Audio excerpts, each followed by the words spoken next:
অসমৰ নিৰ্দিষ্ট এটা বিধানসভা সমষ্টি শিৱসাগৰ বিধানসভা সমষ্টি আৰু এই বিধানসভা সমষ্টিটোৰ যিগৰাকী বিজেপি দলৰ যিগৰাকী প্ৰাৰ্থী জাবৰৰ দমত থকা এই প্ৰাৰ্থীগৰাকীক নিদিলেওতো হ'লহেঁতেন। নাই, এইটো গোটেই প্ৰক্ৰিয়াটো চাওক, তাৰ আগৰ পৰাই প্ৰক্ৰিয়াটো আৰম্ভ হৈ গৈছে। সৰ্বানন্দ সোণোৱালে পুৰা হাতীত উঠাই পেলাই মালা চালা দি পেলাই অনাইছেই মানে। গতিকে প্ৰক্ৰিয়াটো মুখ্যমন্ত্ৰীয়ে আৰম্ভ কৰা নাই। কিন্তু দেই, সাংবাদিকসকলে এজন শ্ৰদ্ধাৰ সাংবাদিক যেতিয়া ঢুকাইছে, তেওঁলোকে যদি হেডলাইন দিব পৰা নাই, তাৰমানে তেখেতলোকে কিবাৰ দ্বাৰা পৰিচালিত হৈছে, ইদৰ ক্ষমতাৰ দ্বাৰা পৰিচালিত হৈছে, নহয় টকাৰ দ্বাৰা পৰিচালিত। ন্যায় দিব লাগিছিল চৰকাৰখনে, প্ৰশাসনে। গতিকে এই ক্ষেত্ৰত কি কয়? গুৱাহাটী মাজমজিয়াত পৰাগ দাসক হত্যা কৰিলে, ক'ত বিচাৰ হ'ল নেকি? তেওঁ এজন সাধাৰণ সাংবাদিক। মানুহে মাৰি পেলাই জাষ্টিচ দিয়া কথাটো, কাউণ্টাৰ ভাইলেঞ্চৰ কথাটো ভবাই নাই ইমান ভাল মানুহবিলাকে। কিন্তু তেওঁলোকে ভোটদানেৰে জাষ্টিচটো দিব। তেওঁলোকে দেখুৱাই দিব চৰকাৰক যে আমি এনেকুৱা হত্যাকাৰী মানুহক আমি ভোট নিদিওঁ। এটা মই শুনিলোঁ যে মূৰ এটা কাটি এইটোৰে ফুটবল নে ভলীবল খেলিছে, লগত সাংগু পাংগু এসোপা লৈ অত্যাচাৰত মানুহ গাঁৱত থাকিব নোৱাৰা কৰি ভয়ৰ পৰিৱেশ, মানে কিজনী ক'লে গুলীটো মোৰ মূৰত পৰে। মেট্ৰ' নিউজ গুৱাহাটীলৈ আপোনাক স্বাগতম। মই মহেশ কলিতা আৰু আজি আমি আৰম্ভ কৰিবলৈ ওলাইছোঁ ব্যক্তিত্ব শীৰ্ষক অনুষ্ঠান। আৰু এই ব্যক্তিত্ব শীৰ্ষক অনুষ্ঠানত আজি আমাৰ সৈতে আছে বিশিষ্ট সমাজসেৱিকা তথা সাহিত্যিক আৰু অভিনেত্ৰী ডক্টৰ আকাশী তৰা। আৰু আকাশী তৰাৰ পৰা আমি জানিম আজিৰ সাম্প্ৰতিক সময়ৰ ৰাজনীতি তথা সমাজখনৰ বিষয়ে, আহি থকা দিনত সমাজখন কিদৰে আগবাঢ়িব, আৰু সাম্প্ৰতিক ৰাজনীতিৰ বিষয়ে তেখেতে আমাক বিশেষভাৱে ক'ব। আৰু তেখেতৰ বিষয়ে জানিম, তেখেতৰ জীৱনৰ বিষয়ে জানিম।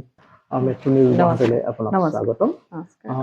বাইদেউ, যিহেতু আপুনি যথেষ্টখিনি এইকেইদিন সামাজিক মাধ্যম তথা আপুনি টেলিভিশ্যনত যথেষ্টখিনি কথা সমাজখনৰ বিষয়ে আপুনি জানিবলৈ দিছে। ৰাজনীতিখন এতিয়া ৰাজনীতি কোনফালে গৈছে, সমাজখন কোনফালে আগবাঢ়িবলৈ গৈছে। যিহেতু আপুনি প্ৰয়াত বিশিষ্ট সাংবাদিক, যশস্বী সাংবাদিক কমলা শইকীয়া জীয়ৰী, গতিকে তেখেতে যিধৰণে মৃত্যুবৰণ কৰিছিলে সেই সময়খিনিৰ কথা কিছু ক'ব নেকি আপুনি? পোনপ্ৰথমতে আপোনাক ধন্যবাদ জনাইছোঁ।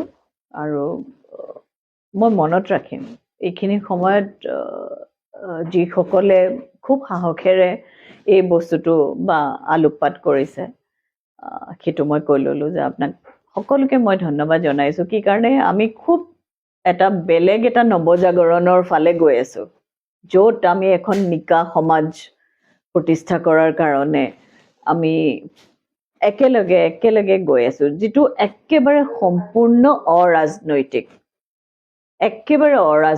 কথা এইটো, আৰু যিটো মানুহৰ ভালৰ কাৰণে আমি কৰি আহিছোঁ। গতিকে মই সেইকাৰণেই কৈছোঁ যে আপুনি যিটো প্ৰথম প্ৰশ্নটো কৰিছে, মই অভিনয়ৰ মানুহ, মই কবিতাৰ মানুহ, মই শান্তিৰ কাৰণে চেষ্টা কৰি থাকোঁ, সমাজ সেৱা, মই ভাল কথাৰ কাৰণে মানুহে জনাটো মোক সকলোৱে দেখি আছে। এইটো মুহূৰ্তত এইবিলাক দুখ লগা কথা কোৱাটো বৰ বেদনাদায়ক হয়, কিন্তু ক'বইতো লাগিব, সঁচা।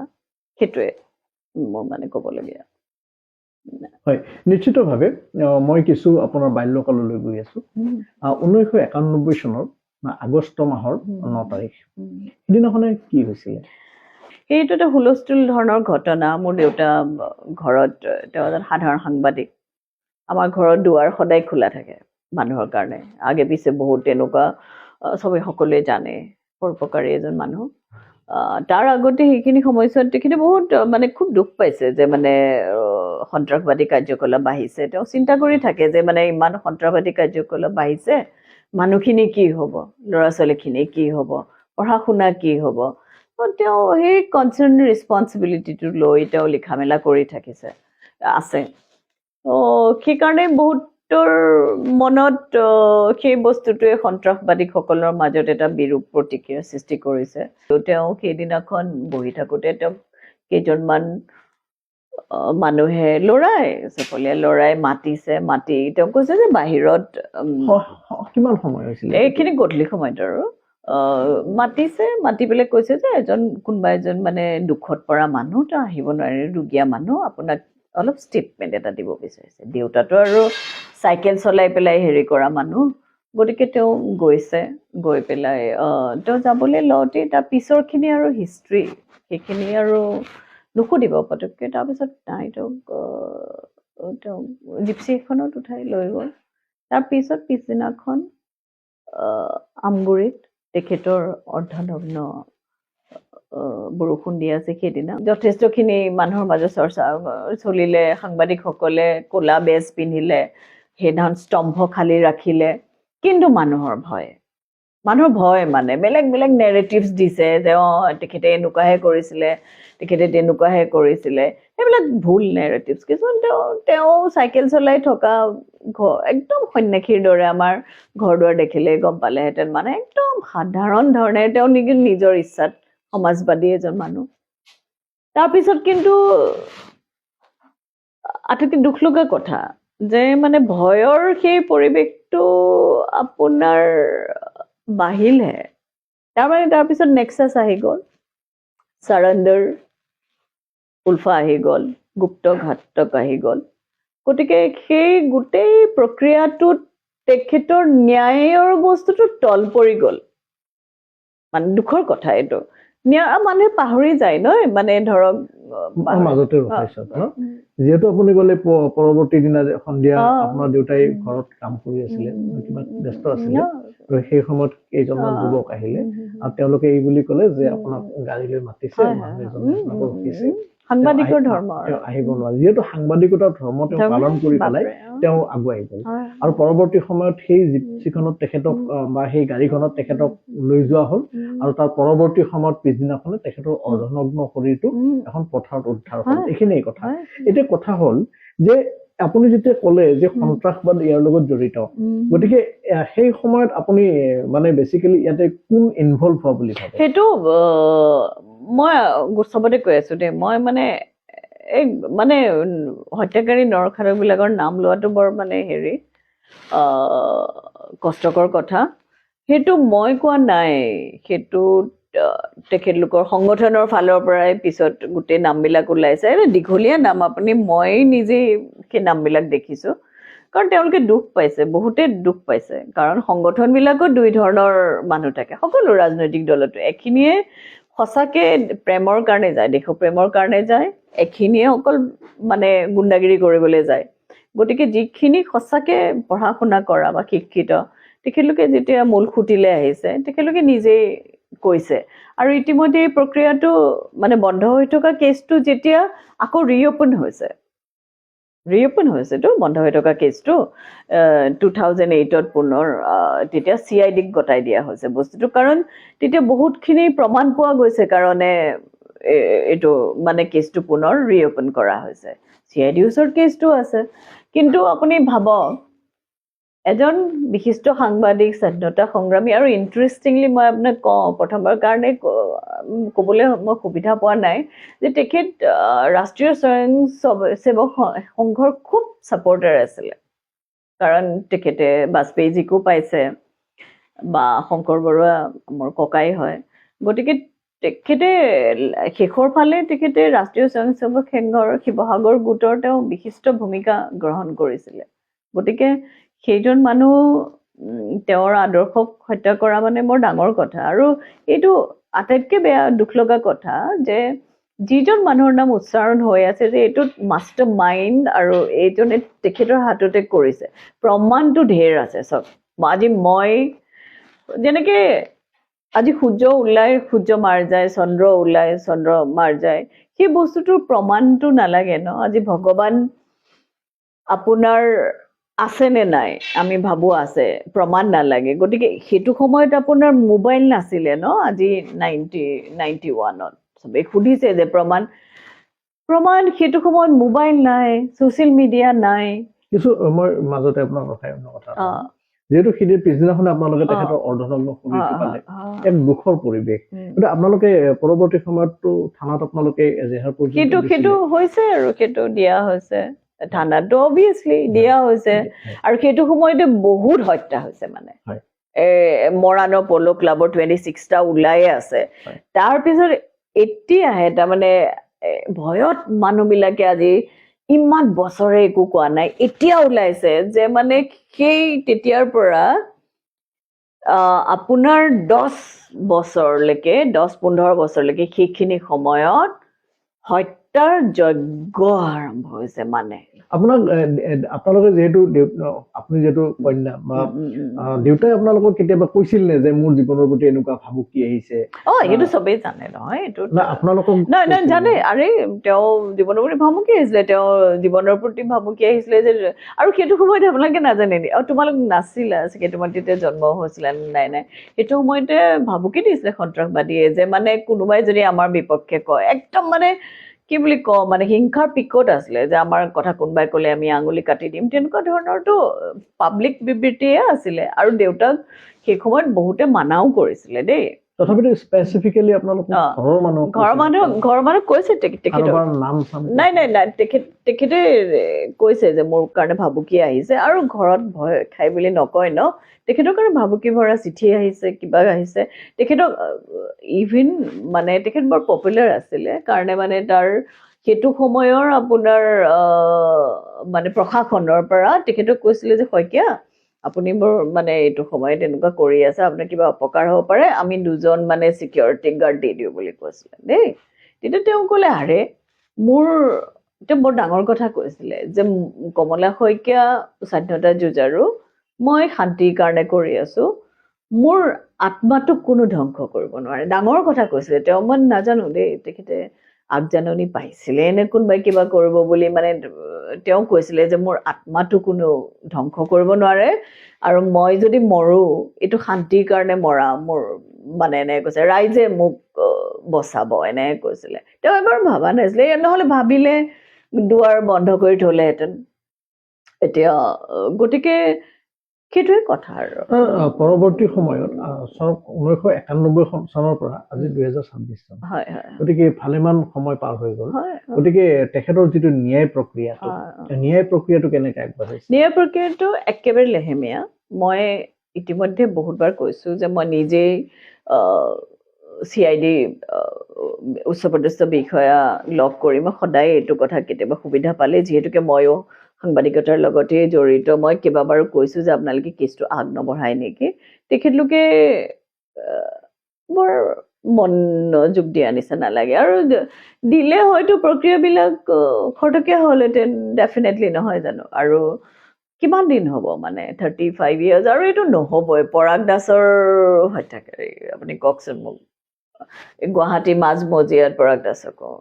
হত্যা কৰিলে ক'ত বিচাৰ হ'ল নেকি মানে আজিৰ তাৰিখত মই যে কৈ আছো মই মানে দেশৰ আমাৰ ৰাজ্যখনৰ বৃহত্তৰ স্বাৰ্থৰ কাৰণে কৈ আছো কি কাৰণে কৈছো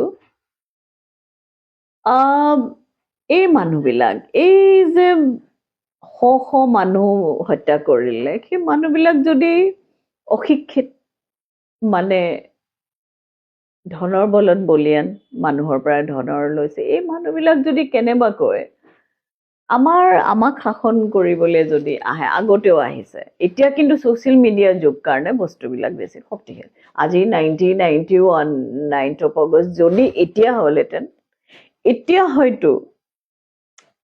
হয়তো কোনোবাই এটলিষ্ট ভিডিঅ' এটা ৰাখিলেহেঁতেন মানে এটলিষ্ট মানে চাক্ষুষ প্ৰমাণ বহুত থাকিলেহেঁতেন তাৰ পিছৰ পৰ্যায়ত আপোনাৰ মানুহবিলাক যেতিয়া ভয় খুৱাই থকা বা এনেকুৱা সমস্যাত তাৰ মাজৰ 10-15 বছৰ ধৰিলোঁ তেতিয়া আপোনাৰ ছ'চিয়েল মিডিয়া নোহোৱাৰ কাৰণে আৰু সাংবাদিকতা বৰ শক্তিশালী সাংবাদিক নোহোৱাৰ কাৰণে মানে ভয় কৰে গতিকে ভয়তে দমিয়ে থাকিলে এতিয়া মই অন্য প্ৰসংগলৈ যাওঁ যে আপোনাৰ যিহেতু যথেষ্ট সময় পাৰ হৈ গ'ল আপুনি ব্যক্তিগতভাৱে অনুভৱ কৰেনে যে সাংবাদিক কমলা শইকীয়াই ন্যায় পাব মই ভাবো যে সাংবাদিক কমলা শইকীয়াই ভুলহে কৰিলে মানে লিখিব নালাগিছিলে কি কাৰণে কৈছো কিনো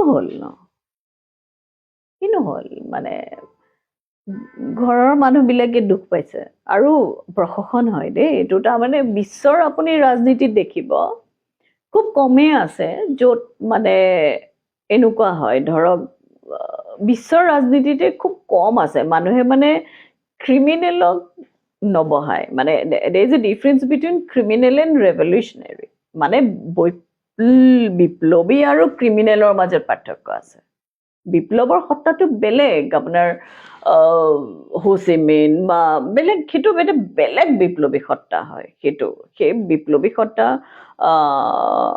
মানে আপোনাৰ কেষ্ট্ৰ আৰু এইবিলাক বিপ্লৱী সত্তা বেলেগ আৰু ক্ৰিমিনেল বেলেগ যিসকলে অকল হত্যা কৰিম বুলিয়ে হত্যা কৰিছে গতিকে এই গোটেই প্ৰক্ৰিয়াটোত আপুনি যেনেকৈ মোক সুধিছে যে প্ৰক্ৰিয়াটো দীঘল সেইটো মই কিয় ক'ব লাগে মানে মোৰ মতে আপোনালোকে ভাবক 91-ৰ পৰা এতিয়ালৈকে কিমান বছৰ হ'ল এতিয়া আৰু আকৌ তেখেত কবৰৰ পৰা তেওঁ ইছ্যুটোহে সাৰ পাইছে দেই আৰু মোৰ দায়িত্ব নেকি তেখেতক ন্যায় দিয়াটো মই দিম নেকি ন্যায় এতিয়া বাইদেউ কথা এটা সুধো যে প্ৰতিজন নাগৰিকৰ যিটো নিৰাপত্তা সুনিশ্চিত কৰিব লাগে ৰাষ্ট্ৰই এইটো দায়িত্ব ৰাষ্ট্ৰৰ দায়িত্ব হত্যাকাৰীয়ে হত্যা কৰিলে তেওঁলোকৰ কাম তেওঁলোকে কৰিলে কিন্তু ন্যায় দিব লাগিছিল চৰকাৰখনে প্ৰশাসনে গতিকে এই ক্ষেত্ৰত কি ক'ব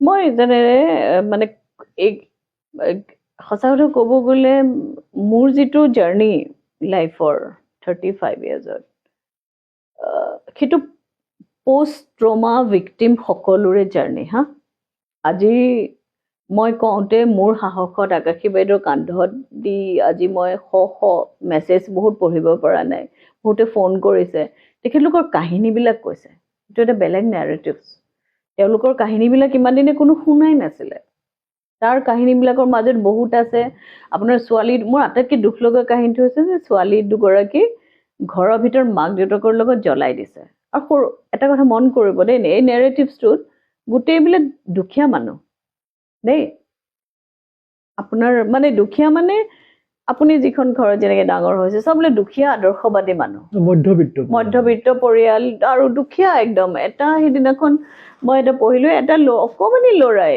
এই চাইকেলত কিবা বস্তা লৈ আহিছিলে সি বেচেৰা এনেকৈ চাইকেলখন এনেকৈ লৈ যাওঁতে মানে কিবা অকণমান এখন জিপচি যিটো দুৰ্দান্ত যিটো দল আৰু সেই দলটোৰ আগত পৰোঁতে তাক নামি পেলাই হাৰো পিঠিত কোবাইছে ঘৰত গৈ পেলাই তাৰ জ্বৰ হ'ল পিছত মৰি থাকিলে এইবিলাক আৰু এটা মই অদ্ভুত কথা শুনিলোঁ তেওঁলোকৰ পৰিয়ালবিলাকে ক'ব পৰা নাই মানে মুখত কোৱাটো এটা কথা কোনো মোৰ এগেইনষ্টত আপোনাৰ এগেইনষ্টত ক'ব নেকি আপুনি মাৰিলে বুলি মানে প্ৰুফ কৰি আছে নহয় এতিয়া আপোনাৰ এগেইনষ্টত ক'ব নেকি আপুনি মাৰিলে বুলি আপুনি ক'ব বিচাৰিছে যে শ্বহীদ কমলা শইকীয়া যিটো হত্যাকাণ্ড এতিয়া আচলতে সেই হত্যাকাণ্ড কোনে মাৰিছিল কি কথা কি প্ৰমাণ লাগে এতিয়া নহয় অপেন চিক্ৰেট প্ৰমাণ আৰু কি আছে প্ৰমাণ ভালকে কৰা হ'লে ভালকে যদি সেইটো সময়ত যদি ভালকে তেতিয়াই ওলালেহেঁতেন আৰু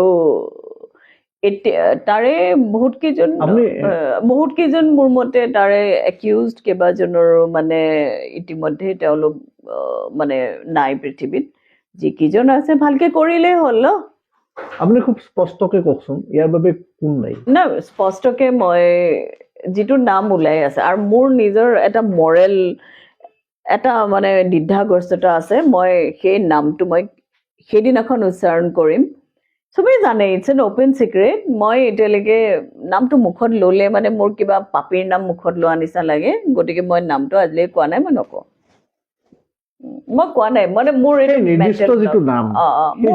মোৰ মানে মেণ্টেল ব্লক এটা আছে মই নকওঁ মানে ক'লে সেই নাম কোৱাটো মানে মোক ঘৃণা বুলি নকওঁ মই বুজাব নোৱাৰো মই নাই কোৱা মই ভয় বুলি মোৰ কমলা শইকীয়াৰ ছোৱালী এতিয়া সেই নিৰ্দিষ্ট যিটো নাম সেই নিৰ্দিষ্ট যিজন মানুহ যাৰ কথা বা যাৰ নাম চবেই গোটেই পৃথিৱীয়ে জানে উচ্চাৰণ কৰি আৰু পৃথিৱীয়ে জানে CID-ত আছে একিউজ হিচাপে আছে গতিকে সেইটো মই কিয় বাৰে বাৰে উচ্চাৰণ কৰিবলৈ টান পায় মই টান নাপাওঁ মই নকৰোৱে সেই সত্তাটোৱে বা সেই নিৰ্দিষ্টজনে আপোনালোকক কেতিয়াবা প্ৰেছাৰাইজ কৰিছিলে নেকি ক'ত সাহস আছে কিহৰ প্ৰেছাৰাইজ কৰিবলৈ একো নাই একো প্ৰেছাৰাইজ কৰাৰ কোনো কুৱেশ্যন নাই তেওঁ প্ৰেছাৰাইজ কৰিছে গাঁৱৰ মানুহখিনিক তেওঁ কি প্ৰেছাৰাইজ তেওঁ এইখিনি ভালে আৰু তেওঁক এটা চিষ্টেমে হেৰি কৰি আছে ন এতিয়া মই ইমান ভদ্ৰকে তেওঁ বুলি কৈছো এই মানুহজনেতো গোটেই ল'ৰা ছোৱালী এটা মই শুনিলোঁ যে মূৰ এটা কাটি এইটোৰে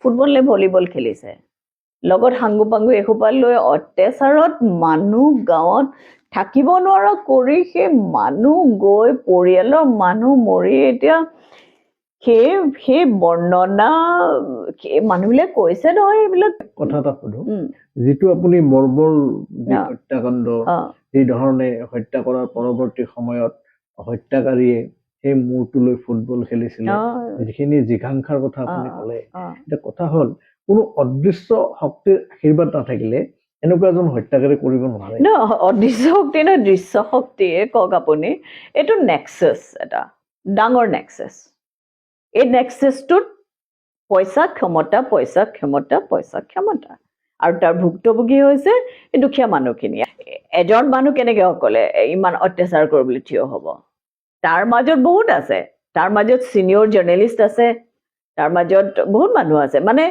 এটা ডাঙৰ নেক্সাছ আৰু যিটো শইকীয়াৰ মানে শইকীয়াৰ কাৰণে ভয় খাইছিলে সদায় মন কৰিব দেই যেতিয়া কলম আপুনি ডেৰা ৰামৰ কাহিনীটো শুনিছে নাই আপোনালোকে যে তেওঁৰ এজন জাৰ্নেলিষ্টক তেওঁ মাৰিছিলে তাৰপিছত ছোৱালী এজনীয়ে বাজপেয়ীলৈ এখন চিঠি দিছিলে বাজপেয়ী তেতিয়া সেই ছোৱালীজনীৰ চিঠিখনৰ ওপৰত একদম বেলেগ কৰি বেঞ্চ বহুৱাই সেই ডেৰা ৰামাজী জেলত গতিকে আমাৰ বস্তুটো কি যদি বাজপেয়ীৰ নিচিনা মানুহ আজি যদি ৰুলিং পাৰ্টিত থাকিলেহেঁতেন তেতিয়া মই যদি তেখেতক চিঠি এখনো দিলোহেঁতেন নিশ্চয় তেখেতে কথাখিনি শুনিলেহেঁতেন আমাক ভাল মানুহ লাগে চবতে এতিয়া হৈছে যিখিনি হৈ গ'ল এতিয়া হৈছে ভাল মানুহ লাগে কথা এটা শুনো যিহেতু কমলা শইকীয়াই সাংবাদিকতা কৰি সাংবাদিকতাৰ ধৰ্ম পালন কৰিবলৈ গৈ তেখেতে মৃত্যুবৰণ কৰিছে ঠিক তেনেদৰে অসম তথা ভাৰতবৰ্ষত যথেষ্ট এনেকুৱা ব্যক্তি আছে যিসকলৰ কাৰণে হয়তো আজি আমাৰ এই সমাজখন আমি দেখা পাইছোঁ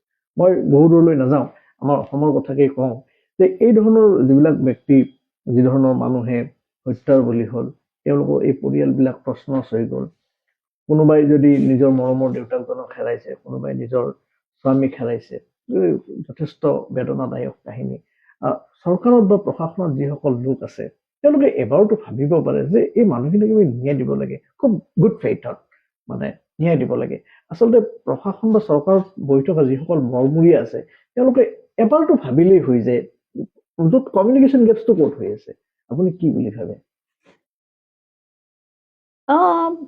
বেধেৰ কাহিনী আছে তাৰমানে ক্ষমতা যেতিয়া দুই ধৰণৰ মানুহ থাকে এইখিনি ক্ষমতাত তেখেতলোকে এখন হিন্দী চিনেমা আছিলে কিচ্ছা কুৰ্চিকা বুলি আপুনি এইবিলাক মানুহ ব্যৱহৃত হয় যিবিলাকে হিংসা কৰে যে তেওঁলোক মানে কি বুলি কয় অভাৰগ্ৰাউণ্ড তেওঁলোকৰ প্ৰতিপত্তিতে ধৰক মানুহবিলাকক ভয় খুৱাই ভোটাৰ্ছবিলাকো চাব দেই আজি মই ধৰক ভোটদানটো মোৰ কাৰণে বা গুৱাহাটীবাসীৰ কাৰোবাৰ কাৰণে ইমান এটা ডাঙৰ ঘটনা নহয় কিন্তু আজিৰ তাৰিখত ভোটদানটোৱে চাহ বাগিচাত থকা মানুহ বা এইখিনি মানুহৰ কাৰণে এটা উৎসৱৰ নিচিনা হৈ যায় কি কাৰণে কওকচোন কাৰণ তেওঁলোকে সেইখিনি সময়ত আগতে কম্বল বিলাই মই বিলাই পৰ্যায়ক্ৰমে এইটো দলবিলাক কংগ্ৰেছ আহিলে বিজেপি AGP আহিলে BJP আহিলে এই তেওঁলোকৰ গোটেইখিনিৰ মাজতে তেওঁলোকৰ এইটোৰ কাৰণে সদ ইচ্ছা নাই কাৰণ হয়তো দুটা কাৰণে নাই তেওঁলোকে মানুহৰ দুখখিনি প্ৰতিফলিত কৰাত এই যিখিনি সাহসী মানুহ নাইবা দুখী মানুহ নাইবা সমাজসেৱী মানুহ সেইখিনিক তেওঁলোকে প্ৰতিনিধিত্ব কৰা নাই আৰু ৰাজনৈতিক কি কাৰণ আছে তেওঁলোকক ময়ো সুধিব বিচাৰো আপোনাৰ নিচিনাকে ময়ো সুধিব বিচাৰো কিয়তো মানে মই এইটো কিয়তো সুধি আছো ন অন্য কথা এটা শুনিলো জাষ্টিছ ডিলেড জাষ্টিছ ডিনাইড যেহেতু কমলা শইকীয়াই 1991 চনতেই তেখেতে মৃত্যুবৰণ কৰিলে আৰু আজি 2026 চন যথেষ্ট দিন পলম হ'ল ন্যায় হ'ব জানো there is a thing called counter violence মানে ভাইলেন্স হলে কাউন্টাৰ ভাইলেন্স কৰে এই মানুহখিনি এইটো নেৰেটিভ চাব এই মানুহখিনি কিমান ভাল মানুহ তেওঁলোকে হিংসাৰ আই ফৰ এন আই তেওঁলোকে একো কৰা নাই নীৰৱে মানুহখিনি অকল তেখেতেই নে অকলটো তেখেতটো এটা ডাঙৰ এটা কাহিনী স্বাধীনতা সংগ্ৰামৰ আৰু যে কিমান মানুহ মৰিলে সেই যে গন্তি কৰিব নোৱাৰা গন্তি কৰি মান ওলাব মানে 65 এনেকুৱাবিলাক কাহিনীখিনি তেওঁলোকে মানুহ নহয় নেকি? তেওঁলোকে এখন ভাৰত ৰাষ্ট্ৰৰ মানুহ নহয় নেকি? তেওঁলোকে সৰু সৰু কথা যে তেওঁলোকৰ কোনো অধিকাৰ নাই নেকি জীৱনৰ ওপৰত? আছে নহয়? গতিকে জাষ্টিচ দিলেই হৈয়ে গৈছে। এতিয়া জাষ্টিচ হ'ব যে যদি মানুহে জাষ্টিচ দিব, মানুহে মাৰি পেলাই জাষ্টিচ দিয়া কথাটো, কাউণ্টাৰ ভাইলেন্সৰ কথাটো ভবাই নাই ইমান ভাল মানুহবিলাকে। কিন্তু তেওঁলোকে ভোটদানেৰে জাষ্টিচটো দিব। তেওঁলোকে দেখুৱাই দিব চৰকাৰক যে আমি এনেকুৱা হত্যাকাৰী মানুহক আমি ভোট নিদিওঁ, শিক্ষিত কাৰোবাক দিম, যাৰ আমি তুমি বেয়া কাম কৰিছা বুলি ক'লে আমাক মূৰত বন্দুকটো আমি নথয়। সেইটো প্ৰসংগলৈ গৈ আছো বাইদেউ। নিৰ্দিষ্ট অসমৰ নিৰ্দিষ্ট এটা বিধানসভা সমষ্টি, শিৱসাগৰ বিধানসভা সমষ্টি, আৰু এই বিধানসভা সমষ্টিটোৰ যিগৰাকী বিজেপি দলৰ যিগৰাকী প্ৰাৰ্থী, সেই প্ৰাৰ্থীগৰাকীৰ আপুনি বিৰুদ্ধে যথেষ্ট সোচ্চাৰ হোৱা পৰিলক্ষিত হৈছে প্ৰচাৰ মাধ্যমত। আৰু এই প্ৰাৰ্থীগৰাকীৰ যি কুকৰ্ম, ৰাইজক যিধৰণে কৰা অত্যাচাৰ আপুনি কৈছে, তাৰ পৰৱৰ্তী সময়তো আপুনি কি ভাবে যে বিজেপিয়ে উচিত কাম কৰিছে? আচ্ছা, আপুনিয়ে কওকচোন বাৰু, আপুনি সাংবাদিক নহয় জানো? আজি মই মোৰ ঠাইত আপোনাক থিয় কৰাইছোঁ। আপোনাৰ দেউতাক বা আপোনাৰ ঘৰত বা আপোনাৰ ঘৰৰ ওচৰত থকা মানুহক যদি এনেকুৱা কৰিলেহেঁতেন, আপুনি কেনেকৈ ৰিয়েক্ট কৰিলেহেঁতেন কওকচোন? মানে মনে মনে থাকিলেহেঁতেন, কান্দি থাকিলেহেঁতেন, নে এনেকুৱা দেখিলে? এইটো এটা সাংঘাতিক টৰ্চাৰ হয়, মানে পষ্ট ট্ৰমা টৰ্চাৰ বুলি কয়। আজি ধৰক মই যেতিয়া চকুৰ আগত, সেইটো বৰ ডাঙৰ টৰ্চাৰ। মানে আজি মোৰ জীয়াই থকাৰ অধিকাৰ, মোৰ ঘৰৰ পৰিয়ালৰ বা কমলা শইকীয়াক ভাল পোৱা মানুহবিলাকৰ কাৰণে এইটো বৰ ডাঙৰ টৰ্চাৰ, অত্যাচাৰ হয় মেণ্টেল। যে আপুনি দেখিছে এই মানুহজনে মাৰিছে, কিন্তু আপুনি একো কৰিব পৰা নাই। আপুনি শান্তিপ্ৰিয়, সেইকাৰণে আপুনি হিংসাৰ কথা ভবা নাই। আপুনি দেশৰ ওপৰত, দেশৰ ন্যায় ব্যৱস্থাৰ ওপৰত আপুনি বিশ্বাস কৰি আছে, চৰকাৰক ভাবিছে চৰকাৰে আমাক ন্যায় দিব, বা ইমান দিন ধৈৰ্যৰে আছে। কিন্তু আপুনি যেতিয়া দেখিছে সেইবিলাক মানুহ উত্থান হৈছে, তেতিয়া কেনেকুৱা লাগিব আপোনাৰ? গতিকে এইটো নিৰাপত্তাৰ প্ৰশ্ন, এই প্ৰশ্নটো চব মানুহে সুধিব লাগে। আৰু মইতো হুইচেল ব্লোৱাৰ, এইটো চবেই কৰিব। আজি মুখ্যমন্ত্ৰী যদি দেউতাকক তেনেকুৱা কৰিলেহেঁতেন, তেওঁ চাগে ইতিমধ্যে মোৰ মাজত আপুনি মুখ্যমন্ত্ৰীৰ কথা কৈছে, গতিকে আমাৰ যিগৰাকী মুখ্যমন্ত্ৰী আছে, সকলোৱে কয়, ৰাইজে কয় যে তেখেত যথেষ্ট বিচক্ষণ, তেখেতে যথেষ্ট বুদ্ধিমত্তাৰ পৰিচয় দিয়া এগৰাকী মুখ্যমন্ত্ৰী। গতিকে তেখেতেতো জানে যে এই নিৰ্দিষ্ট যিগৰাকী প্ৰাৰ্থী আছে, তেওঁৰ যি কলা ইতিহাস, তেওঁৰ যি অধ্যায়, তেওঁতো নজনা নহয়, তেওঁ অৱগত। তাৰ পৰৱৰ্তী সময়তো আপোনাৰ ভাষাত কৈছো, এগৰাকী জাবৰ বুলি কৈছো, এই জাবৰৰ দমত থকা এই প্ৰাৰ্থীগৰাকীক নিদিলেওতো হ'লহেঁতেন।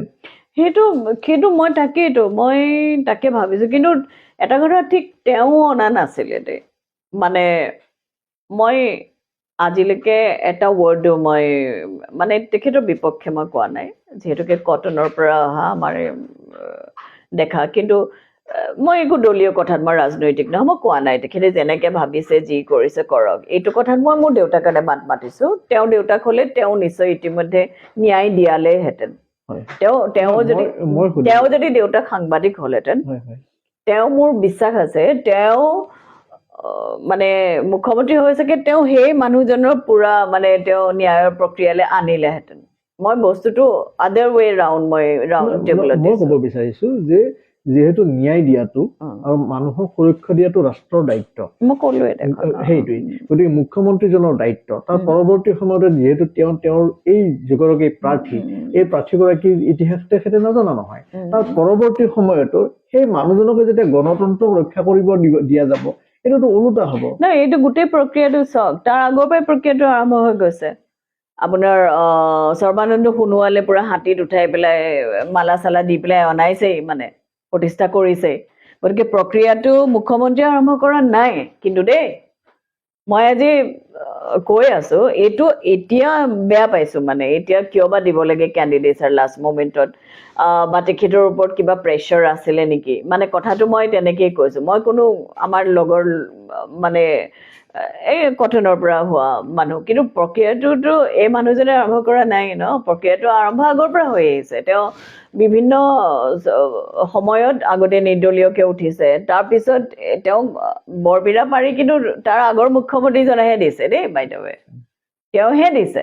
আৰু সেই একেজন মুখ্যমন্ত্ৰী কিন্তু মোৰ দেউতাৰ মই যেতিয়া পাতিছিলো মানে তেখেতৰ মৃত্যু দিৱসত কিন্তু আহি পেলাই দেউতাকো ফুল দিছে দেই গতিকে তাৰ পিছৰ পৰ্যায়ত এতিয়া তেখেতে মূল যদি এখেতে হয় মুখ্যমন্ত্ৰী হয় আমাৰ তেখেতে গৈ পেলাই হুলস্থুল মই আচলতে খুব ডিসএপইণ্ট হৈছো মানে হুলস্থুল লগাই দিব লাগিছিলে যে এইজনক নলওঁ মানে সেই কথাটোকে সুধিছোঁ কিন্তু মই লগাব লাগিছিলে কেলে নালাগিছিলে তেওঁ ক'ব লাগিছিলে যে আমাক নালাগে এনেকুৱা শিৱসাগৰত 35 ইয়াৰ্ছত মইতো শিৱসাগৰৰ ছোৱালী ন শিৱসাগৰ 35 ইয়াৰ্ছত কিমান ভাল ভাল মানুহ ওলাইছে কিয় নোলাব শিৱসাগৰত আজি মোক ফোন কৰিছে কোনোবাই মই তাকে বাইদেউ সুধিছো সেই নিৰ্দিষ্ট মানে প্ৰাৰ্থীগৰাকী এগৰাকী অপৰাজিতাৰ নিদিলেও হৈ যায় নিদিয়ে শিৱসাগৰক যদি অপেন যদি অপিনিয়ন লয় আজিৰ ক্ষেত্ৰত বিজেপিৰ পৰা যিকোনো এজন প্ৰাৰ্থী দিলে জিকিলে মই এটা কথা কওঁ যদি অপেন ৰেফাৰেণ্ডম লয় অপেন মঞ্চত যে আপোনালোকে নিৰ্ভয়ে কওক -1 মানুহেও এনেকুৱা মানুহক কেণ্ডিডেটছৰ দিবলৈ নকয় গতিকে কেণ্ডিডেটছৰ দিওঁতে সেই দলীয় পাৰ্টীয়ে সদায় মানুহৰ চেণ্টিমেণ্টটো চাব লাগে আৰু মানুহ চেণ্টিমেণ্ট মানে সকলোৰে চাব লাগে যিসকল দুৰ্দশাগ্ৰস্ত তেওঁলোকৰো চাব লাগে বানপানী দুৰ্দশাগ্ৰস্ত হোৱা মানুহ দুৰ্দশাগ্ৰস্ত সন্ত্ৰাসবাদত দুৰ্দশাগ্ৰস্ত হোৱা মানুহো কিন্তু দুৰ্দশাগ্ৰস্ত মই সেইটো কথা কৈছো আৰু সেইটো কথা ক'বৰ কাৰণে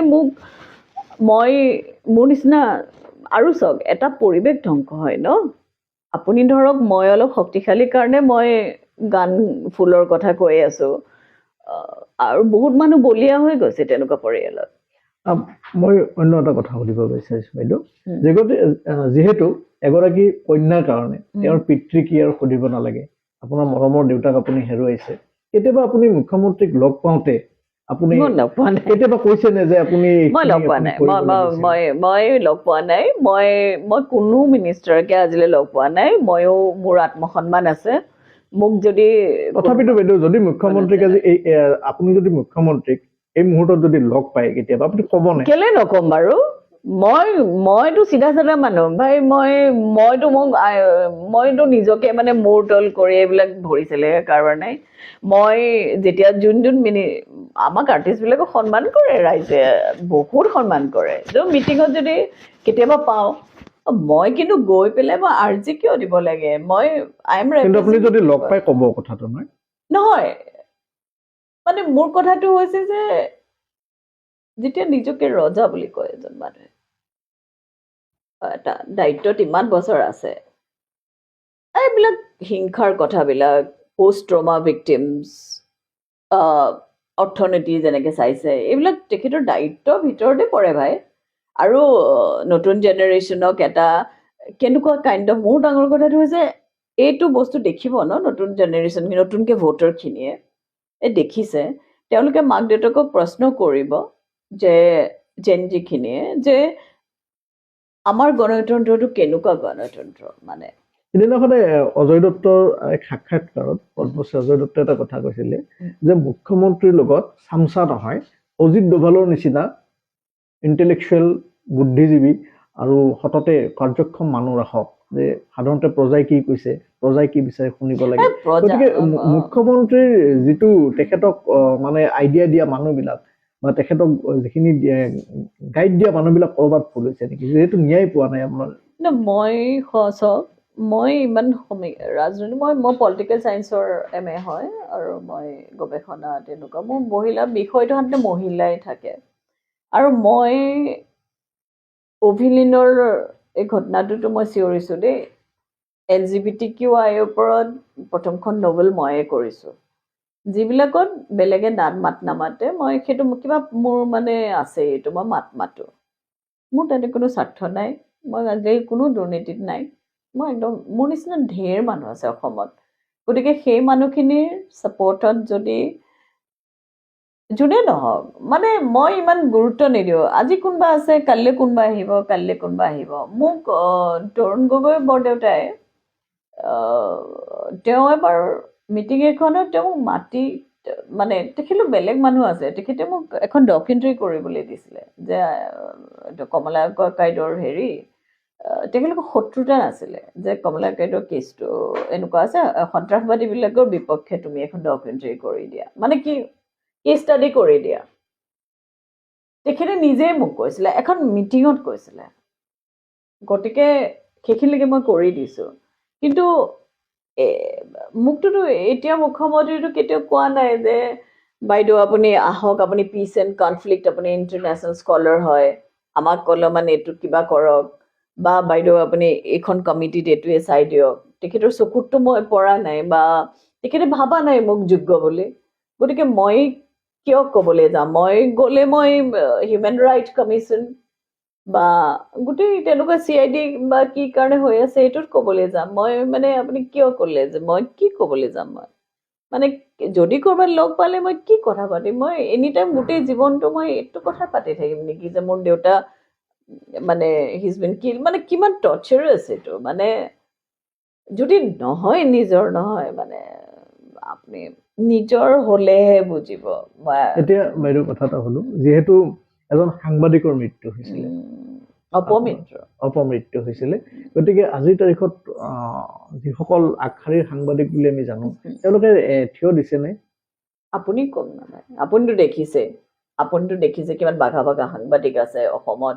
আৰু এটা কথা ক'লো, সাংবাদিকৰ সুৰক্ষা, সাংবাদিকৰ আত্মসন্মান, সাংবাদিকৰ স্থিতি, এইটোত মফচলীয় সাংবাদিক, যি সাংবাদিক নহওক, সাংবাদিকৰ স্বাধীনতা, সাংবাদিকৰ বাক স্বাধীনতা, সাংবাদিকৰ নিৰপেক্ষতা এগেইনষ্ট য়েল্ল' জাৰ্নেলিজম, এইটোত যদি সকলো সাংবাদিক একগোট নহয়, আৰু এইটো প্ৰত্যক্ষ কৰিছোঁ মই, আপুনি আহিছে, বহুতো সাংবাদিক আহিছে, কিন্তু বেচিক্স যিবিলাক সাংবাদিকৰ কাৰণে মই চাই থাকোঁ, বা মোৰো বন্ধু বহুত সাংবাদিক আছে, তেওঁলোক অহা নাই। আৰু নহাটোৱে প্ৰমাণ কৰে যে সাংবাদিকতাৰ বৃত্তিটো সেৱাৰ বৃত্তি হয়। মনত ৰাখিব, মোৰ দেউতাহঁতে সাংবাদিকৰ বৃত্তিটোতো সেৱা বুলি লৈছিলে। এতিয়াও যুগৰ পৰিৱৰ্তনত তেওঁলোকে সেইটো প্ৰফেশ্যন বুলি লৈছে। কিন্তু আপুনি ডাক্তৰ হওক, ইঞ্জিনিয়াৰ হওক, সাংবাদিক হওক বা প্ৰফেশ্যনে হওক, তাত এটা বস্তু আপুনি হেৰুৱাব নোৱাৰে, মানৱীয়তা আৰু স্বাধীনতা। গতিকে এইটো ক্ষেত্ৰত মই স্পীচলেছ। আপুনি বাইদেউ ক'ব খুজিছে নেকি যে এতিয়া কিছুমান সাংবাদিকে তেওঁলোকে যিটো আমাৰ মিডিয়া এথিক্স বুলি কয়, এথিক্সটো হেৰুৱাইছে? মিডিয়া এথিক্স ক'ত আছে নো? আছে জানো? মই দেখাই নাই মিডিয়া এথিক্স। আজি ডাঙৰ ডাঙৰ সাংবাদিক মোৰ ফেচবুকত ফ্ৰেণ্ড আছে, তেওঁলোকে এটা লাইনো মানুহ কোনে লিখিছে জাষ্টিছ ফৰ কমলা শইকীয়া? সাধাৰণ মানুহে লিখিছে, জেনজিয়ে লিখিছে, জানিছে কথাখিনি। এতিয়া জেনজিক আপুনি কি আহ্বান জনাব? নহয়, আপুনি হেছটেগ জাষ্টিছ ফৰ কমলা শইকীয়া আজি গোটেই সাংঘাতিক ধৰণে বিয়পিছে। তাত কোনে সহায় কৰিছে? তাত যিসকলে হিংসা নিবিচাৰে, যিসকলে শান্তি বিচাৰে, যিসকলে ন্যায় বিচাৰে, যিসকলে কোনো কাৰণতে নিজক বিবেক বিক্ৰী কৰা নাই, তেখেতলোকে কৈছে। এইটো নিৰপেক্ষ হিচাপে থাকিও সাংবাদিকসকলে, এজন শ্ৰদ্ধাৰ সাংবাদিক যেতিয়া ঢুকাইছে, তেওঁলোকে যদি হেডলাইন দিব পৰা নাই, তাৰমানে তেখেতলোকে কিবাৰ দ্বাৰা পৰিচালিত হৈছে, ইদৰ ক্ষমতাৰ দ্বাৰা পৰিচালিত হৈছে, নহয় টকাৰ দ্বাৰা পৰিচালিত হৈছে। গতিকে এখেতলোকক জনসাধাৰণে কেনেকৈ গণতন্ত্ৰৰ চতুৰ্থ স্তম্ভক কেনেকৈ গণতন্ত্ৰৰ চতুৰ্থ স্তম্ভ বুলি ধৰিব? সেইটো এটা কথা ন। আজি মই কৈছোঁ চব প্ৰফেশ্যনতে আপুনি মৰেলিটিটো হেৰুৱাব নোৱাৰে। যেনেকৈ ডাক্তৰ এজনে আপোনাৰ মেচিনটো লৈ পেলাই শপত খায় যে পুলিচ এজনে, আৰক্ষী এজনে কয় যে শিক্ষক এজনে কয় যে মই ছাত্ৰৰ কল্যাণ কৰিম। সাংবাদিকে কিহত লৈ শপত খাব লাগিব? সাংবাদিকে চতুৰ্থ স্তম্ভ বুলি কৈছে তেখেতলোকক। মানে তিনিটা ন্যায়পালিকা, এক্সিকিউটিভ, জুডিচিয়াৰী আৰু লেজিছলেচাৰ। চ' এই তিনিটাৰ ভিতৰত গণতন্ত্ৰক মিডিয়াক ৰাখিছে চতুৰ্থ স্তম্ভ কৰি। গতিকে সেই স্তম্ভটো কিমান অৱদমিত হ'ব, কোনে কৰিব? সেই স্তম্ভটো আছেনে? কমলা শইকীয়াৰ নিচিনা জাৰ্নেলিষ্ট থকালৈকে আছিলে, ৰাধিকা মোহন ভাগৱতী, DN বেজবৰুৱা, তেওঁলোক থকালৈকে আছিলে অসমত। এতিয়া আপোনালোকে কওক, জেনজিয়ে কওক কাৰোবাক কোনোবা আছে নেকি এনেকুৱা সাংবাদিক যিয়ে নিৰপেক্ষভাৱে মানুহৰ ফৰে থিয় দিছে, মানৱীয়তাৰ ফৰে থিয় দিছে? সেইটোতো মোৰ বহুত দুখ লাগে একচুৱেলি। মই খুব চুব নাই মোৰ বৰ বেছি, মোৰ দুখে লাগিছে। মানে আজিৰ তাৰিখত দেউতাই চাগে যদি আছে আত্মা, দেখি চাগে দুখ পাইছে, দুখটো পাইছে। কিন্তু যদি আত্মা সনাতনী ধৰ্মত আত্মা বিশ্বাস ৰাখে, গতিকে আত্মা যদি আছে তেখেতে চাগে ভাবিছে মই সাংবাদিকতাৰ বৃত্তিটোৰ স্বাধীনতাৰ হকে মই কাম কৰিলোঁ, আজিৰ তাৰিখত কোনো সাংবাদিকে কৰা নাই। এইটো মইতো ভাবিছোঁ মই ক'বই নালাগে, মই ভাবিছোঁ এইটো দুৰ্ভাগ্য মোৰ, মই কিয় মাতিব লাগে। এতিয়া বাইদেউ অন্য প্ৰসংগলৈ ঘূৰি যাওঁ, পুনৰাই অ। শিৱসাগৰ সমষ্টিলৈ গৈছোঁ, ন বিধানসভা সমষ্টিলৈ গৈছোঁ। উম, যিহেতু নিৰ্বাচনলৈ মাত্ৰ কেইটামান দিন আছে, কেইটামান দিন। গতিকে ভোটাৰসকলক আপুনি কি আহ্বান জনাব? ভোটাৰসকলক এগৰাকী সাহিত্যিক হিচাপে আপুনি কি? সাহিত্যিক নাই আৰু ভোটাৰসকলক মই এইটোৱে আহ্বান জনাম যে তেওঁলোকে বিবেকৰ ভোটটো দিয়ক। যিজনৰ নৰখাদকৰ কথা আলোচনা কৰি আছে তেখেতক পৰাজয় ক'ত? হিংসাৰ পৰাজয় শান্তিত। কমলা শইকীয়াই এটা কলমেৰে তেওঁ বিপ্লৱ কৰিছিলে। গতিকে আপোনালোকে আহাৰ ভৱিষ্যতত আপোনালোকে ধুনীয়া শিক্ষিত ভাল, আজি আপোনালোকে বিচাৰে নেকি যে মানে এটা সেন্টেন্স ভালকে ক'ব নোৱাৰা অপজিট এজন হেৰিক হত্যা কৰিম বুলি আমি কেনেকৈ কওঁ? আমি আপোনাক যদি মই হৰুৱাব বিচাৰোঁ, মই ক'ম যে মই আপোনাক কিন্তু হৰুৱাম, মই প্ৰতিদ্বন্দ্বিতাত আপোনাক মই পৰাজিত কৰিম মুখেদি। কিন্তু এনেকুৱা এজন মানুহ যি মুখত হত্যাৰ বাহিৰে একোৱে কথা নোলায়, তো এনেকুৱা মানুহৰ আপোনালোকে বিচাৰিছে নেকি? কেতিয়াও বিচৰা নাই। মই আজি কথা পাতিছোঁ শিৱসাগৰ, বহুত মানুহে মোক ফোন কৰি কৈছে আকাশী তুমি এটা নিশ্চিন্ত থাকা, শিৱসাগৰবাসী অভিজাত্যৰ হয়। আৰু মোৰ এটা আহ্বানত, আপোনালোকৰ মই জীয়ৰী হয়, শিৱসাগৰৰ জীয়ৰী, মই জন্মৰে পৰা শিৱসাগৰৰ আপোনালোকৰ নাম উজ্জ্বলহে কৰিছোঁ। মই সদায় মোৰ শিৱসাগৰৰ অন্তৰত আছে, মোৰ বিশ্বাস আছে। তেখেতলোকে শিক্ষিত দিয়ক, তেখেতলোকৰ কেণ্ডিডেট। মইতো ৰাজনৈতিক নহয়, আপোনালোকে দেখিছে দুজনকে শিক্ষিত কেণ্ডিডেট আছে, তেখেতলোকক দিয়ক। তেখেতলোকৰ নাম, সমষ্টিৰ নাম উজ্জ্বল হ'ব, উজ্জ্বল কৰিব পৰা এজন দিয়ক, যাতে তেখেতলোকৰ কথা বিধানসভাত ধুনীয়াকৈ ক'ব পাৰে, দেখিবলৈ ভাল, তেখেতলোকৰ ক্ৰিমিনেল ৰেকৰ্ডছ নাই, যিয়ে আপোনালোকক কথাটো ক'লে বন্দুকটো মূৰৰ ওপৰত নল'ব। আপোনালোকে যদি ভাবিছে যে আপোনালোকে সেনেকুৱা ধৰণৰ ভয়ত থাকিব বিচাৰে, ইতিমধ্যেতো মানুহে শিৱসাগৰৰ ৰাইজক কৈছে যে আপোনালোক একদম এৱেৰ নহয়, পলিটিকেলি এৱেৰ নহয়, মানে সজাগ নহয়। গতিকে এই সজাগতাটো নিজৰ মাজত আনক আপোনালোকে, যাতে আপোনালোকৰ দিন গ'ল। মোৰ বয়সৰ মানুহখিনি বাৰু দিন গ'ল বুলি কৈছে, কিন্তু আহিব লগা পিঢ়ি, তেখেতলোকৰ কাৰণে আপোনালোকে কি মেছেজ এৰিব? এইটোহে ডাঙৰ কথা। এটা ঘটনাই কি ধৰণৰ বাৰ্তা দিয়ে, নহয় জানো? এইটোতো নিৰ্বাচন আহিব যাব, কিন্তু সেই নিৰ্বাচনত এইটো ঘটনা যে ইমান পাইছে হেৰি, তাৰ কাৰণটো হৈছে কি বাৰ্তা জনসাধাৰণে দিব? মানৱীয়তাৰ বাৰ্তা দিব, স্বাধীনতাৰ বাৰ্তা দিব, শান্তিৰ বাৰ্তা দিব, নে ভয়, দুৰ্ভাৱনা, নেক্সাছ, ক্ৰিমিনেলাইজেশ্যন অফ পলিটিক্সৰ বাৰ্তা দিব? গতিকে সাংবাদিক হিচাপে মই আপোনাকো এটা অনুৰোধ জনাইছোঁ, আজি যেনেকৈ আপুনি কৈছে সকলোৱে দায়িত্ব পালন কৰক, আৰু সকলোৱে পালন কৰক এই দায়িত্ব, যাতে আমি দেখুৱাই দিব পাৰোঁ নতুনখিনিক যে আমি নিকা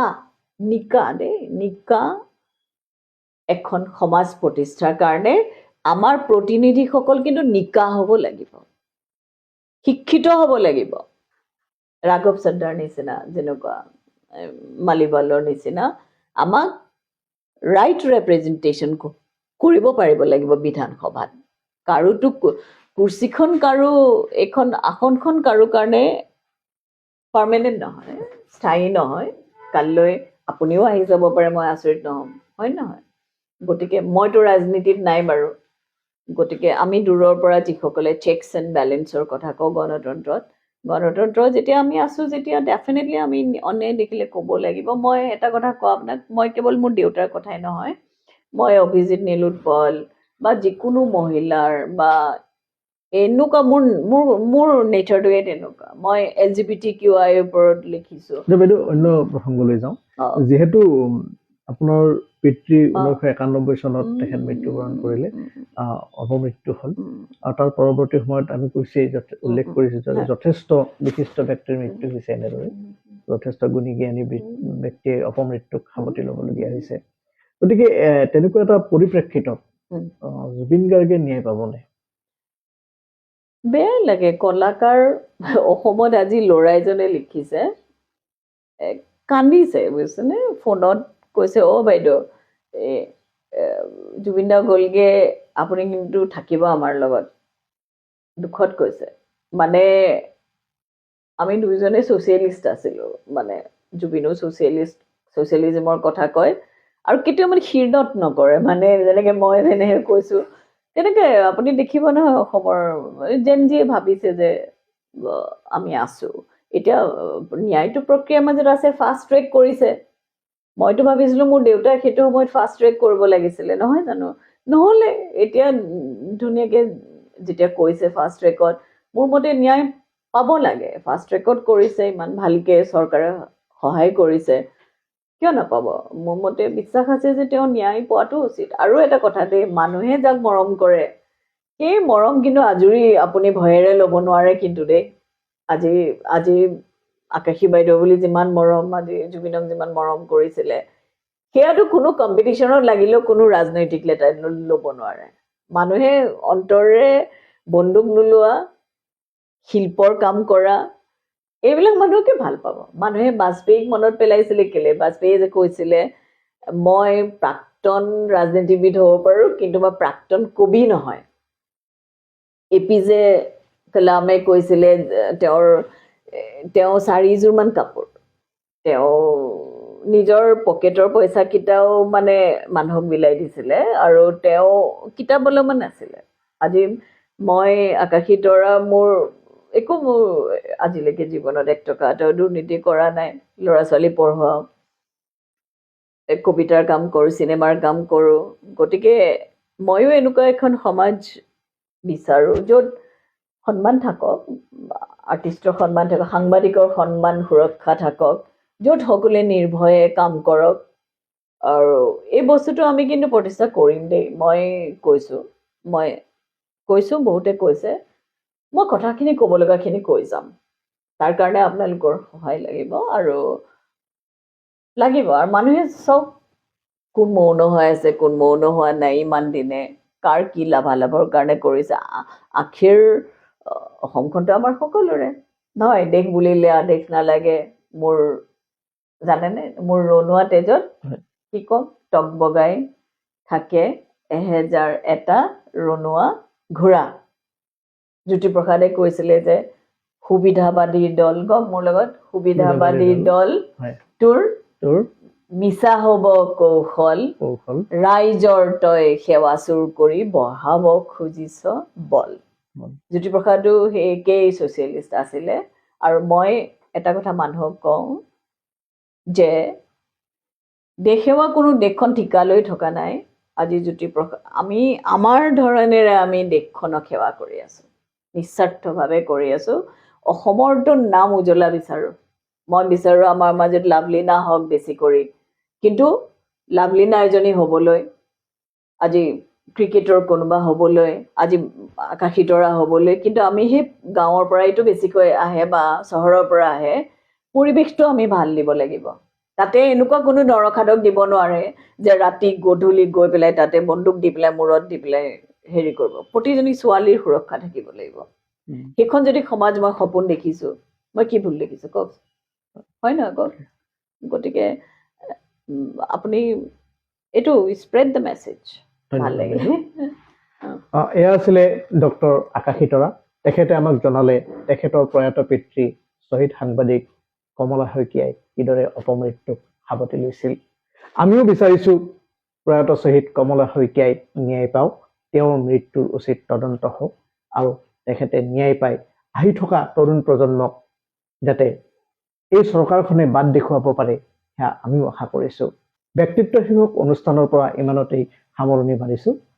আপোনালোকে চাই থাকিব মেট্ৰ' নিউজ।